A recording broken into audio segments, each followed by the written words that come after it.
Hello guys, cô chào cả lớp nha. Now I'm gonna guide you how to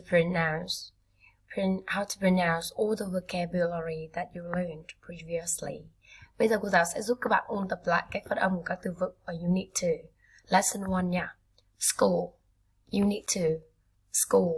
School. Vocabulary. Subjects. How many subjects do you have today? Subjects.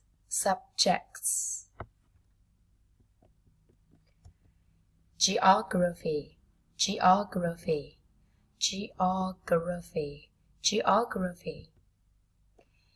He likes geography because he wants to travel around the world. He likes geography because he wants to travel around the world. History.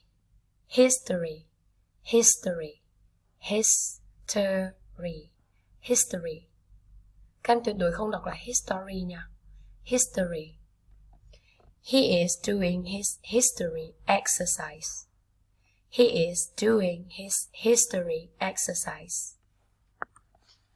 Good.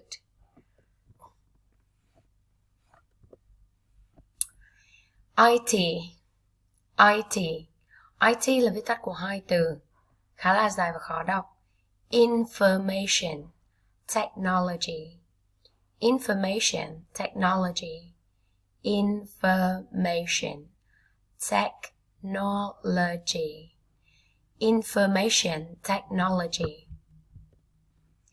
Her favorite subject is information technology.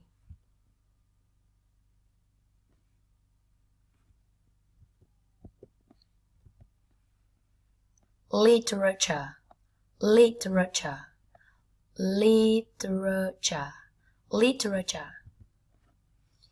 Jenny likes maths, but her sister likes literature.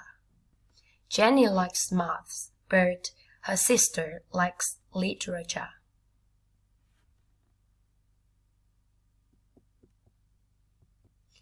Music. Các em tuyệt đối không đọc music. Don't say so, không đọc vậy nha. Music. We sing traditional songs during music lessons.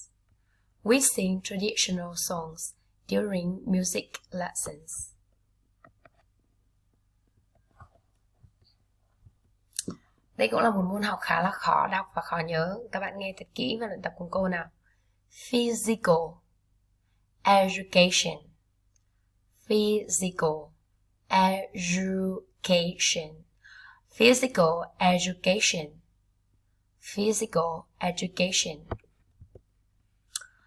My father is a physical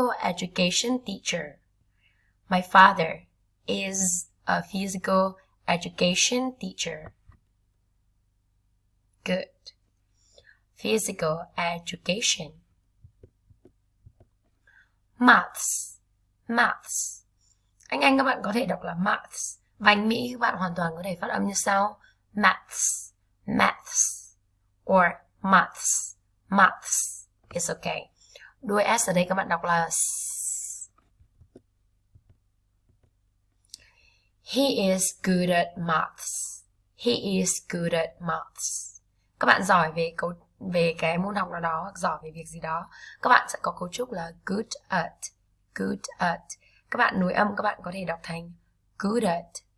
He is good at maths.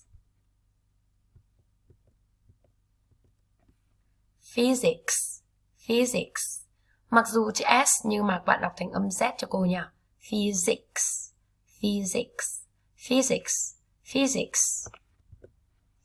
I don't like physics because it is difficult. Difficult là khó. I don't like physics because it is difficult.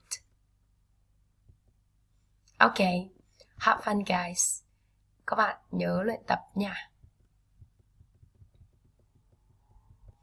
Nào cô trò chúng ta sẽ sang slide cuối cùng để review lại toàn bộ cái từ vựng mà các bạn vừa cùng cô giáo luyện tập nha. Okay, now the first subject, geography, information technology, information technology,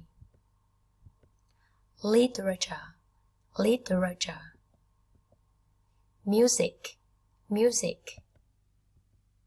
biology. Các bạn đọc 5 lần cho cô giáo từ này nhé. Môn sinh học.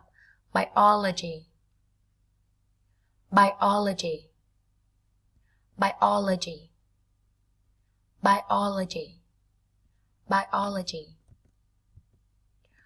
Physical education, physical education. Maths, maths. Physics, physics, physics. Okay, that's all for today. Bye bye guys. Các em nhớ luyện tập xem lại video nhiều lần nha. Bye bye guys. Have fun.